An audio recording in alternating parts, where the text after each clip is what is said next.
Olá a todos, já sabem, o meu nome é Gás do Fire e hoje estou aqui com um convidado especial para um vídeo um bocadinho diferente. Eu e o Benjamin, que vocês já conhecem aqui do canal, decidimos começar uma série de vídeos e de podcasts também na plataforma dele, o Capital Crítico, onde pegámos em temas que achamos que sejam interessantes de debater, temas, acima de tudo, económicos, de investimento, qualquer coisa que vá desde um livro ou um artigo, algo que está a passar nos mercados neste momento, decidimos trazê-lo ou à minha plataforma ou à dele, discutir um bocadinho sobre isso de uma forma mais concentrada, para tentar trazer também aqui alguma diversidade diversidade, vocês sabem que eu sou um bocado gago, aos conteúdos que temos, quer no YouTube, quer no Spotify, nas comunidades financeiras em Portugal. Achamos que isto era importante, quer eu, quer o Benjamin, e decidimos começar aqui com isto, a que podemos chamar experimentalmente de Fire Crítico. O Benjamin hoje teve a gentileza de a vir aqui ao meu canal para começarmos aqui no canal do Gajo do Fire. Ele vai-nos trazer um livro para falarmos, um livro que eu ainda não li, por isso também estou bastante curioso para perceber o que é que vai sair daqui. Benjamin, o que eu te pedia ainda, agora para começar, era que falasse um bocadinho sobre ti, sobre o teu podcast e que nos mostrasse então esse livro que é o The Misbehavior of Markets, que vem aqui desmistificar um bocadinho a ideia do Random Walk, não é? Olá António, é um prazer estar cá mais uma vez e espero que seja muitas mais vezes. Só muito rapidamente, eu tenho mestrado em finanças, trabalho na indústria financeira, gosto de investimentos e para além de ser convidado nos teus programas, também tenho um podcast onde me foco muito em o processo de investimento de cada um dos meus convidados. Acho que é um tema interessante e que acaba por não ser um tema tão contextual, mas acaba por ser um tema que podes ouvir mesmo passado uns meses para perceber diferentes aspectos de diferentes investidores. E é nisso que me foco um bocado neste momento. Uh, após, após uns episódios semanais, agora estão mais alguns, como tu sabes, também és convidado, estão mais alguns a serem preparados, por isso acho que vai ser uns tempos bastante engraçados com os conteúdos que estamos a desenvolver. Passando aqui mais ao livro 2, o livro é este, These Behaviors of the Markets. Isto foi escrito pelo Benoit Mandelbrot, quer dizer, eu não sei se o nome está certo, mas peço desculpa por qualquer palavra imprópria que possa ter dito, mas no fundo o autor é um cientista, trabalhou a vida toda ligado à ciência, não sempre na academia, também trabalhou no IBM e focou-se durante a sua vida em bastantes campos científicos.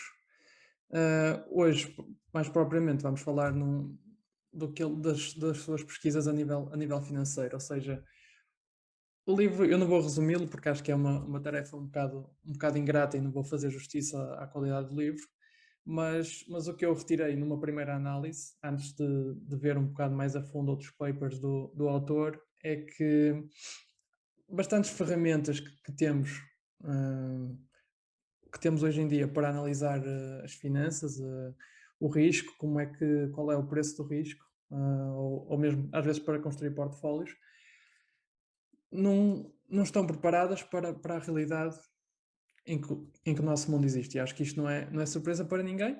Toda a gente sabe que os modelos são feitos os modelos são uma simplificação da realidade. O que neste livro se fala é que, pronto, é uma simplificação bastante errada, segundo o autor, e já vamos ver porquê, mas ele foca-se em três modelos, que é o modelo da fronteira eficiente do Markowitz, foca-se também no KPM, do Sharpe, e foca-se também no Black-Scholes, que é do modelo de pricing de opções.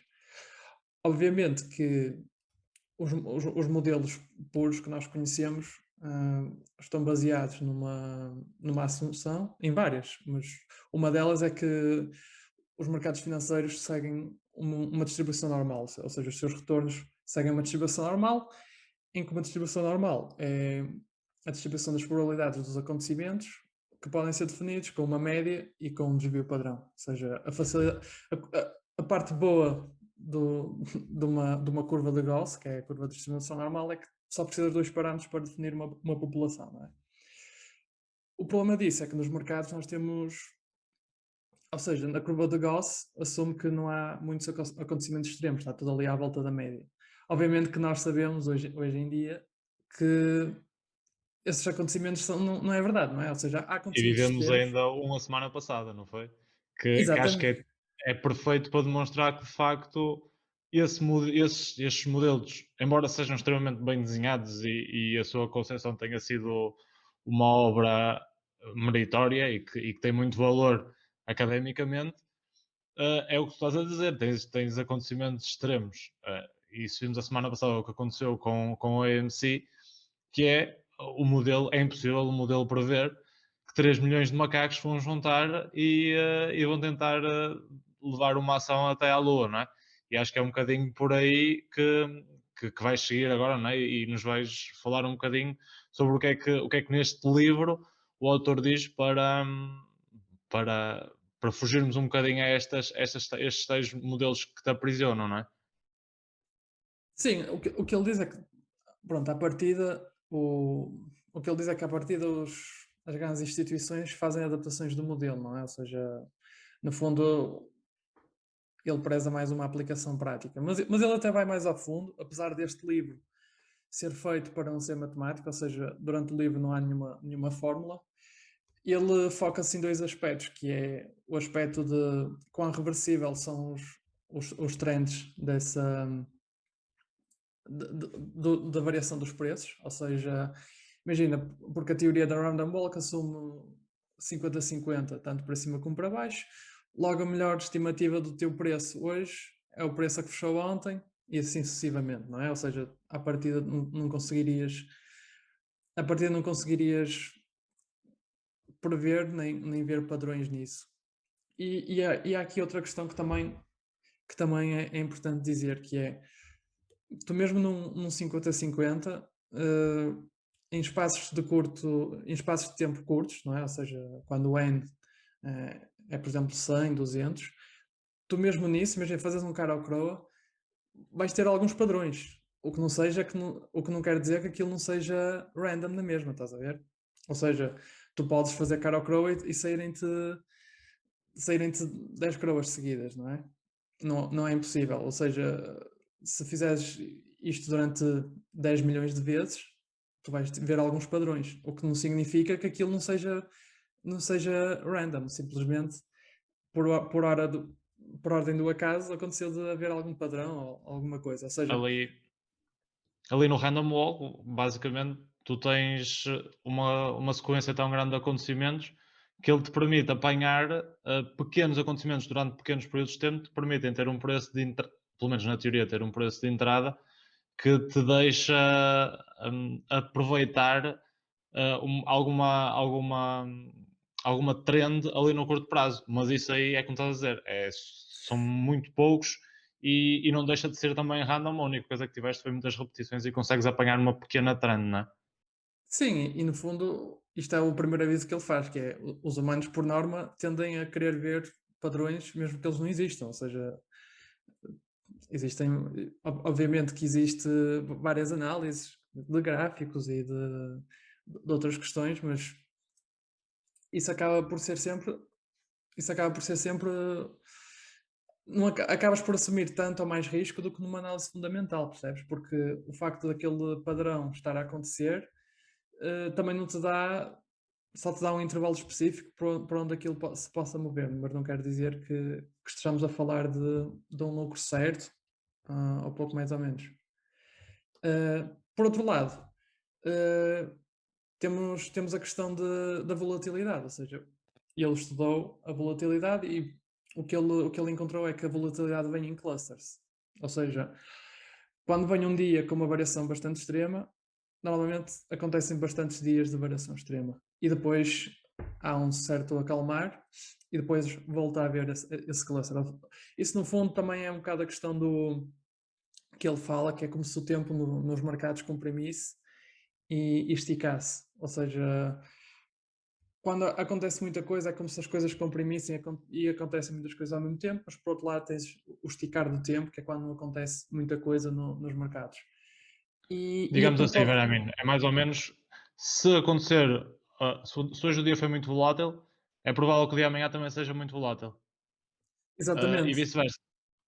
Sim, e no fundo o que ele diz é, ok, apesar de pode não haver correlação nas ações e os preços são independentes, isso não quer dizer que não haja dependência, porque a dependência é diferente de correlação. A correlação tem a ver com o sentido, o preço variar, por exemplo, para cima em X percentagem e o preço do outro ativo variar ou para cima ou para baixo em X percentagem, ou seja, a correlação é uma medida que mede isso. A dependência é outra coisa, a dependência não te dá muito insight, só te diz que se um for volátil, o outro pode ser volátil, tanto para cima ou para baixo. E a propósito disso, também há aqui um dado interessante que é, fizeram um estudo e isto é bastante fácil, bastante verificável em diferentes mercados, mas por exemplo, de 1990 a 2018, 1 euro no S&P 500 dava-te mais ou menos 12, 13, ok? Se tu perdesses os 25 melhores dias em 28 anos, não, 38 anos, peço desculpa, tu só farias de $1, só fazias dois. Ou seja, isto é um bocado. Mostra que isto não é uma distribuição normal, não é? Porque tu perdeste 25% de 25 dias, não é 25%, 25 dias, digamos, ora bem, por ano tens 200 dias de trading, ou seja, nem sequer perdeste vá, 10% de um ano só, num período de 38 anos, e perdeste grande parte do retorno. Isso, no fundo, fala um bocado que o mundo, o mundo financeiro, pelo menos, não segue uma distribuição normal, ok? Por isso, tipo, imagina, há modelos em que isso serve, por exemplo, a altura das pessoas está distribuída de forma normal, não é? Ou seja, tu não impossibilitas a hipótese de haver alguém com 12 metros, mas é altamente improvável, pelas leis da natureza, não é? Enquanto que aqui tens, nos mercados é como se houvessem muitos anões e muitos gigantes, percebes? Por exemplo, aqui no livro fala-se bastante do crash de 87, e o crash de 87 foi um evento em que foram 22,7 desvios padrão. Ou seja, probabilisticamente isso não devia ter acontecido uma vez a cada, sei lá, X milhões de anos, não é? E aconteceu. E depois chegaste aos anos 90 e tiveste outro crash. E depois chegaste a 2008 e tiveste outro. Ou seja, chegas a um ponto em que tu precisas de ver as tuas ferramentas. Mas o que eu retiro daqui também é, pronto, obviamente que ele acabou por não, pronto, ele morreu em 2010, mas acabou por não haver também um progresso em fazer um modelo final para isto. Ou seja, o que ele focou-se em fazer foi criar um modelo com essas variáveis que eu disse, que é a reversibilidade e a força dos trends, e conseguiu criar um modelo artificial, mas que consegue reproduzir um chart de um mercado. E porquê é que isto é importante? Porque, no fundo, o que ele diz é, tu só vais, por exemplo, perceber o vento, não é? E como analisar o vento se conseguires replicar um modelo que replique o vento. E eu, no fundo, porque é que isto é importante? Porque se tu fizesses um modelo com base numa distribuição normal, tu tinhas basicamente um gráfico que ia ter pequenas variações dentro da média e que ia sempre subindo. E essas variações iriam estar sempre em intervalos muito variados, não era muito variados, era pouco variados, e em que tu conseguias ter bastante controle sobre aquilo, não é? Ou seja, seria sempre à volta de 3, 4%, não mais que isso, não é? Ele criou um modelo com base nessas variáveis quão reversível pode ser um trend, quão forte pode ser um trend, para criar um modelo em que mesmo matematicamente e artificialmente ia ter um crash, ia ter um boom, ia ter também períodos ah, relativamente calmos, percebes? Ou seja, pronto, ele trabalhou, ele fez a foundation para isso, agora não há, acho que acabou por não desenvolver, foi pelo menos ele, não sei se há trabalho para além disto, modelos para fazer avaliação ou gestão de risco mesmo, com base nestes conceitos. Mas eu acho que o facto de não haver um modelo final a sair deste livro não nos permite também tirar bastantes conclusões, não é? Ou seja, acho que número um é, acho que toda a gente assume bastante mais risco do que aquele que pensa, não é? Porque mesmo que nós fizéssemos o modelo da fronteira eficiente do Markowitz, o que ele faz é diminuir a variância. Essa variância também acaba por não representar o risco do mercado, porque o Markowitz assume distribuição normal e assume preços completamente independentes pronto, e aqui fala-se numa questão de dependência. E já para não falar que num crash as correlações tendem a aproximar-se de 1. Ou seja, quando uma coisa crasha, normalmente crasham bastantes coisas ao mesmo tempo. Eu acho que isso é o ponto número 1 para pessoas como nós, em que pronto, nós também não temos, por exemplo, um orçamento para desenvolver os nossos modelos proprietários.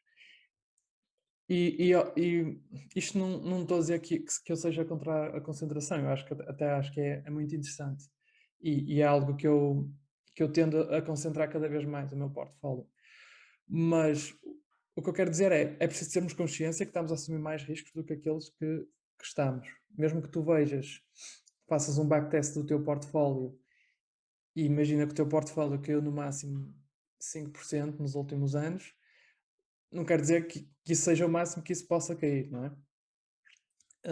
E por outro lado, penso que com esta perspectiva é preciso ter consciência que precisamos estar bastante mais certos do que aquilo que estamos, pelo menos para o estilo de investimento que nós temos. Ou seja, nós tendo um investimento em valor com base em fundamentais, tendo em conta que o mercado acaba por ter mais volatilidade do que aquela que nós achamos e pode haver crashes bastante maiores do que aqueles que nós. Porque a nossa memória recente não tem nenhum crash, não é? O último foi. Nem vou contar o do Covid, porque foi tão rápido, mas o da crise financeira de 2008. Esse A foi o questão é último. que foi rápido, mas também acaba por ser outro outlier que é completamente imprevisível nos modelos mais antigos que falamos aqui, não é?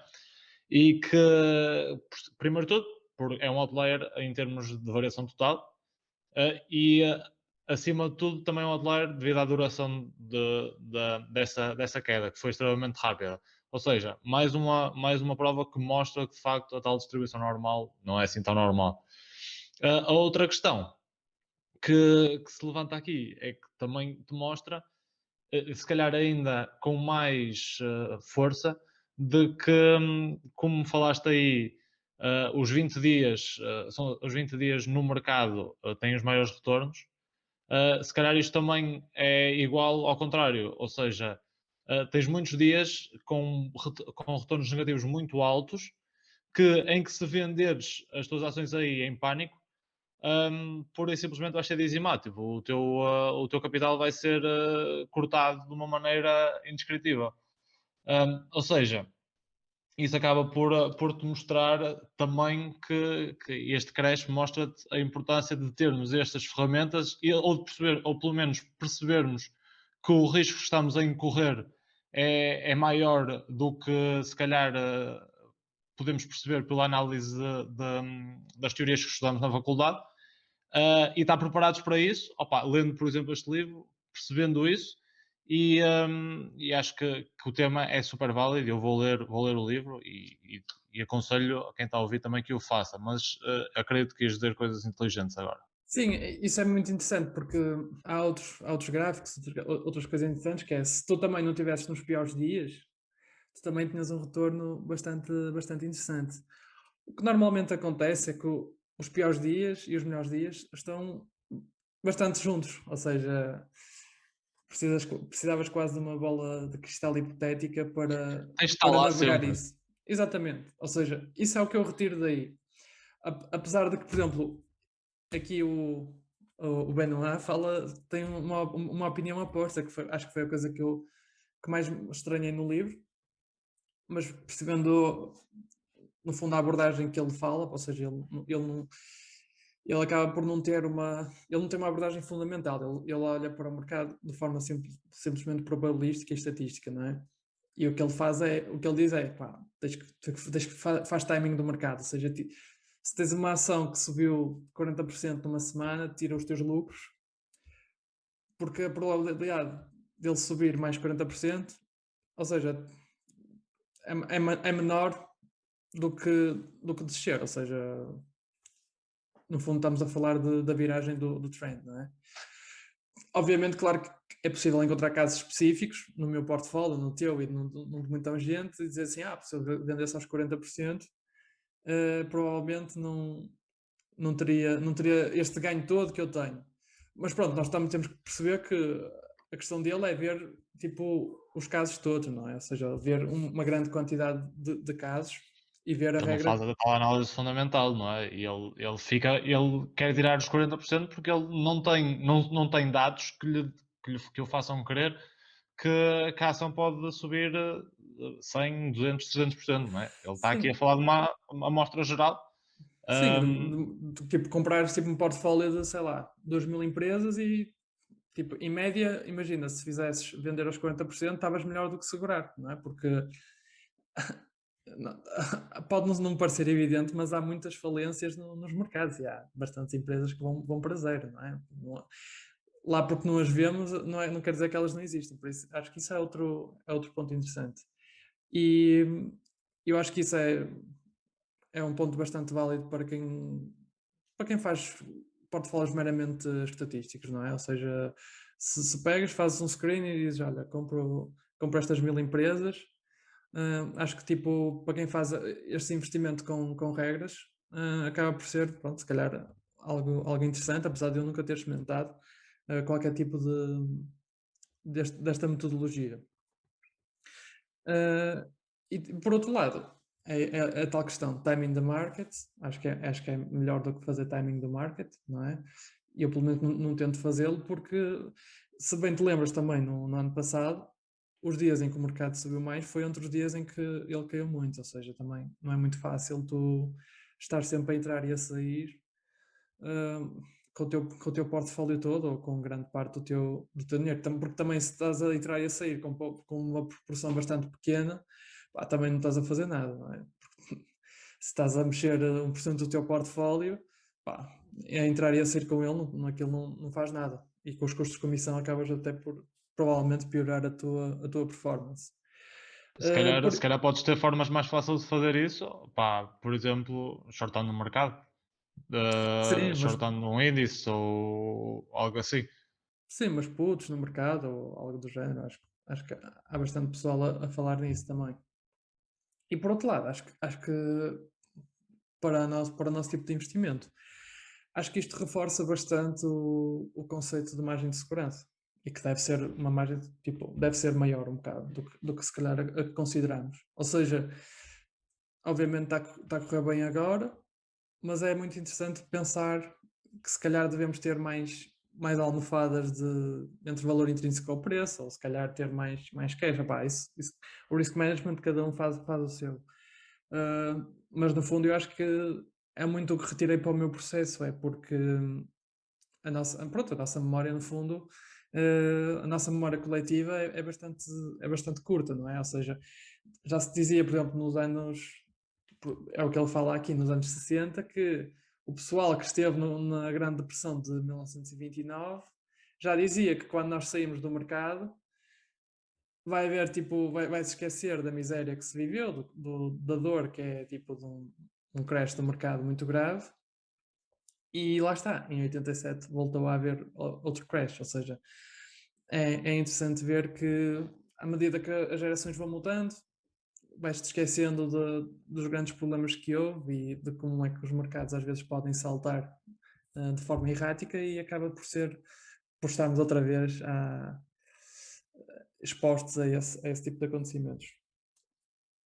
Assim, em suma, acho que é isso mesmo, é procurarmos, acho que da nossa discussão, o mais importante para quem investe e quem está a ouvir, pelo menos o que eu retirei foi, é provável que o risco que estamos a incorrer seja maior do que aquele que pensamos que está a acontecer e que procuremos medidas para nos proteger desse risco que sejam que assentem bem às preferências de cada um de nós.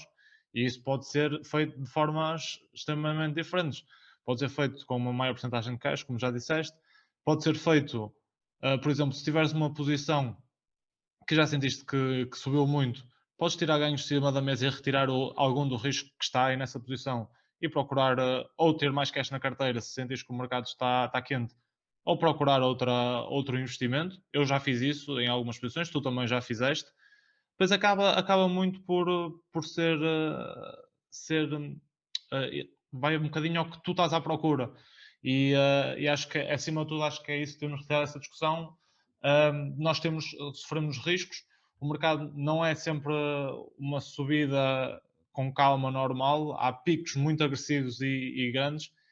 E outra coisa que também podemos dizer é cuidado com a margem, não é? Cuidado com a dívida que tens no teu portfólio, porque pá, cada vez mais, então quando tens estes picos gigantescos, levas uma margin call e o teu investimento por isso simplesmente desaparece e tens de começar de novo.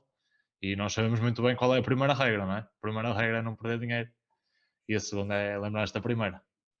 Claro que sim. Imagina, o que a margem faz, obviamente que, pronto, para além de ampliar os teus ganhos e perdas, não é? Mas no fundo, tu passas de uma situação em que só podes perder aquilo que meteste, para com margem podes perder mais do que aquilo que meteste. Ou seja, eh, é preciso ter cuidado. Já não é o primeiro hedge fund nesta fase que tem virado o barco, por assim dizer, não é? Que tem perdido quantias avultadas de capital dos investidores. E é preciso termos consciência que, sei lá, se nós perdêssemos 50% do nosso portfólio, são muitos anos que temos pela frente para pelo menos voltar ao ponto em que estávamos. Ou seja, convém não nos esquecermos do que aconteceu no passado, porque pá, as coisas vão voltar a acontecer. E depois há outra coisa, muita gente também olha para os gráficos do mercado e vê sempre a subir, mas se olharmos, por exemplo, numa escala logarítmica, em que mostra variações na escala percentual, acabam por ter o mesmo tamanho, tu vês que houve bastante dor em 2000, bastante dor em 2008 e depois anos para trás também, ou seja, convém não esquecer que quem tinha necessidades de liquidez naquela altura provavelmente não se pôde reformar, não é? Ou seja, há que ter consciente. É fácil falar para nós porque a nossa reforma está num estado bastante longe daqui, provavelmente nem nos passa isso pela cabeça, mas quando temos que gerir também bem as nossas necessidades de liquidez, a nossa capacidade de assumir o risco e nosso apetite ao risco. Sendo que, pronto, deixava aqui esta nota que pronto, é preciso ter uma mente aberta para às vezes percebermos que nem tudo vai continuar a ser como foi até agora, necessariamente. Não quer dizer que venha aqui uma tempestade e algo de muito mau. Não sou um perma-bear, longe disso, mas é preciso termos a mente aberta e acho que também deixo aqui uma curiosidade que eu achei muito interessante ao ler o livro, que não tem nada já, pronto, também já estamos a acabar isto, que não tem muito a ver com o modelo que ele desenvolveu, que é o Eugene Fama, não é? Que foi quem criou a hipótese de mercado eficiente, foi orientado por ele na tese de doutoramento. Ou seja, duas mentes completamente, quer dizer, acho que são duas propostas bastante diferentes de como funciona o mercado, não é? E acho que é interessante um ter sido orientado pelo outro no doutoramento. Acho que isso é bastante interessante e mostra bem que pá, uma mente aberta nunca fez mal a ninguém. É isso mesmo. Basicamente, merda acontece e temos de estar pronta para ela, mesmo que demore muitos anos até ela chegar. Porque quando chegar, pá, se estiveres muito com ela até ao pescoço, pode estar completamente rebentado. Benjamin, chegamos aqui ao final do nosso tempo. Eu queria-te agradecer muito por teres aceitado fazer isto comigo. Estou ansioso por ir ao Capital Crítico, o teu podcast. Pedi a toda a gente que nos está aqui a ouvir que começassem a seguir o podcast do Benjamin. Spotify, Apple Podcasts, está em todo lado.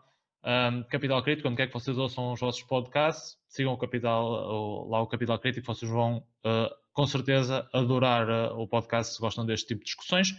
Eu vou estar brevemente também lá, não vamos aqui comprometer-nos quando, mas vamos também continuar esta série de conversas, sendo a próxima no teu podcast, e até nos encontrarmos de novo. Que o mercado seja convosco.